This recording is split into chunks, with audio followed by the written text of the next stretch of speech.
புன்னவனத்தினில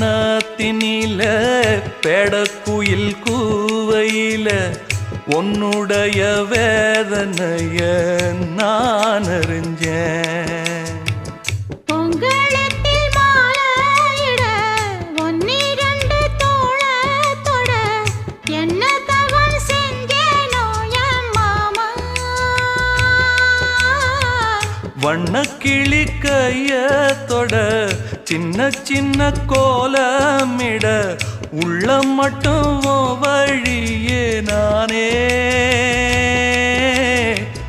உள்ளம் மட்டும் வழியே நான்.